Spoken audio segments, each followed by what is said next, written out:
But actually, one coach this year actually said booty ball like in the press conference, and then it just took off. And that's what booty ball does. Nobody really want to play guard a booty ball player the whole game. So booty ball can beat anyone. The booty ball offense, and I guess we call it booty ball around here. This is the second round of the 2023 Big Ten tournament. I want you to pay attention to the player with the ball, Jalen Pickett. After his teammate sets a screen, Pickett gets the switch and methodically backs his man down into the paint, rising up and drawing a foul. On this play, Pickett sets the screen, again getting a switch, and again slowly backing his defender into the paint for a mid-range jumper. And this time there's no screen or switch, but Pickett uses that same back down technique to go at Terrence Shannon anyways, converting a tough left-hand finish.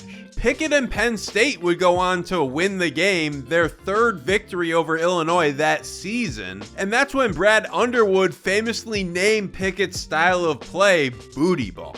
You know, they go to, booty ball, and, it's really, really hard to guard. And, when you can keep the possession of the ball for 12, 13 seconds, 10 seconds, and just keep backing up, and you have no recourse in how you guard it because you can't touch them, it becomes very challenging. And if you double, he sprays it. So, they have the rule in the NBA that eliminates that, but they don't in college. So the term booty ball is pretty self-explanatory. It's when a player, usually a guard, dribbles from the perimeter into a post-up by using his butt to back down his defender. Underwood mentioned how there's a rule against it in the NBA. He's referring to the 5-second back to the basket violation, which says an offensive player in his front court below the free throw line extended is not allowed to dribble the ball with his back or side to the basket while being actively guarded by an opponent for more than 5 seconds. It is a rare call, but here's an example of LeBron getting whistled for it during the 2023 playoffs. The violation is sometimes referred to as the Charles Barkley rule, which Kenny Smith explains here. I always say there's about 4 or 5 guys in the NBA. This is when you know how great you are. Michael Jordan, they said there's an illegal offense rule. Kareem Abdul-Jabbar, there was a rule, no dunking because of him. Charles Barkley, they were like, you can't back down for more than 5 seconds. They changed the rule because he was so good. That's when you know that you're on a different level of the playing field, that they're changing a rule just based on your skill set.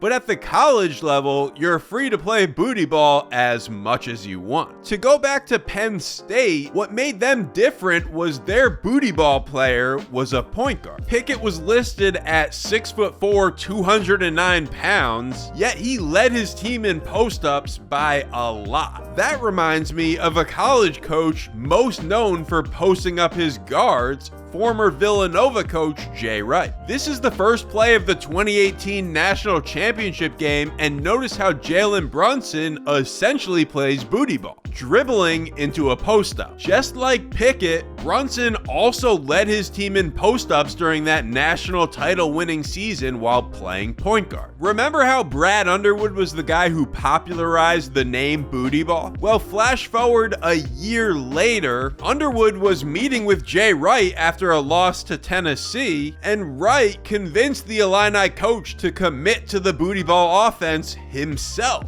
CJ Moore covered that story in The Athletic, with Illinois changing their 5-out scheme to instead play through Marcus Domask as the booty baller, in a very similar way to Jalen Pickett. I guess if you can't beat him, join him. Usually when you think of great offense, you think of player movement and ball movement, with all 5 guys sharing the rock.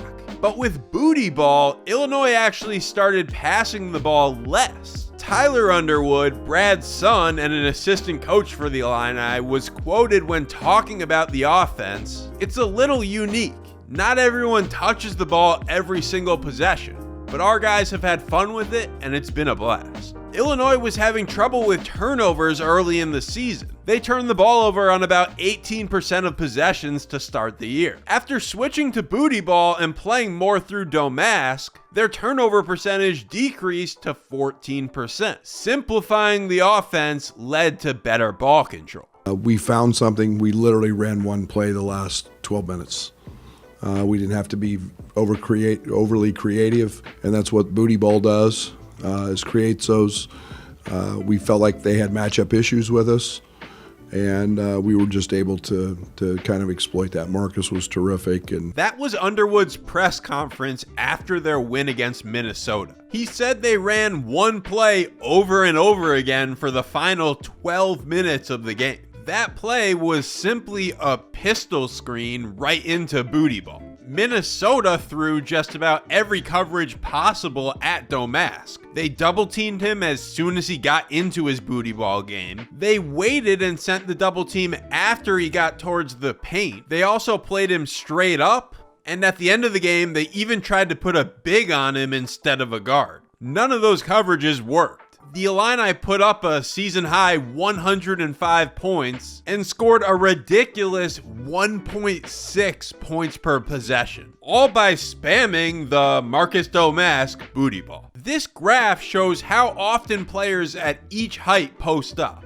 As you can see, players that are listed at 6'9" combined for the most post-ups last season. That obviously makes sense. Post play is generally reserved for big men. In fact, just 12% of all post-ups last season were by players 6'5" or under. That shows just how rare it is to have a guy like Jalen Pickett. Inverting your guards into post-up players has become somewhat trendy in recent years, but it's still not really the norm. Now this graph shows the top post-up player at each height. For example, Zach Edey created 19 points per game via his post-ups, by far the most in the country.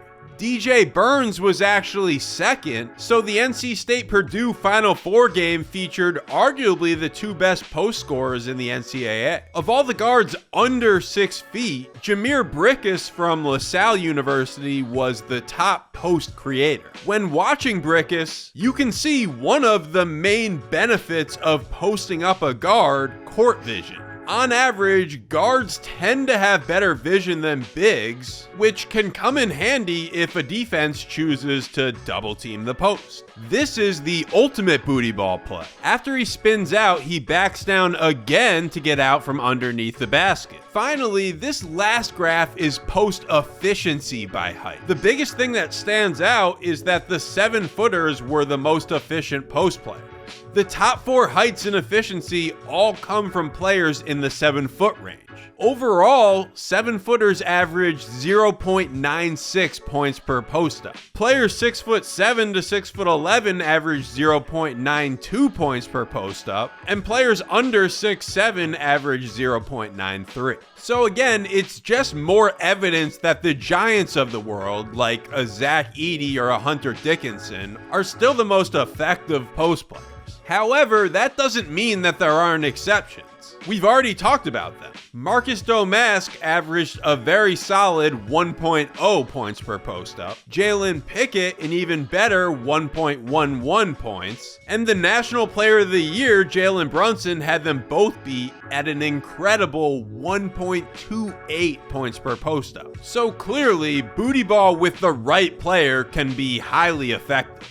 But it's not just about the player in charge of backing his man down. It's also very important to have shooters that are capable of spacing the floor. Take Penn State, for example. When Pickett goes to booty ball here, no Ohio State defender is in help position. That's because his 4 teammates are all 38% three-point shooters or better. All of that shooting just opens up the court for Pickett to operate. Same thing with Villanova here. When Brunson goes into the post, the Texas Tech 5-man is trying to clog up the paint, but Omari Spellman makes him pay. That's the definition of an inverted offense. The point guard kicking it to the center for a 3. For Illinois, there was an adjustment period where they had to figure out how to run booty ball with a traditional 5-man on the court. Dane Danger isn't a shooter, so here his man goes to double team. Watch how he moves towards the ball side dunker spot. That pulls the help towards danger and leads to a 3-on-2 on the weak side, creating a 3. Same here against Iowa State. The double team comes, danger moves to the strong side dunker spot, and Domask locates the open shooter on the skip pass. So booty ball has proven to be an effective style of offense. Illinois finished 3rd in the country in adjusted offensive efficiency this season. But the great part about college basketball is there's no one way to play. It's all about finding the optimal style that best fits your team's personnel. For Villanova, Penn State, and Illinois, that optimal style included booty ball. Thank you very much for watching. A reminder, I have a newsletter where I cover college basketball X's and O's and analytics. In fact, last week I wrote about booty ball, and more specifically, if I think offenses should post up their guards more. A link to that newsletter is in the description. Thanks again, and I'll see you in the next one.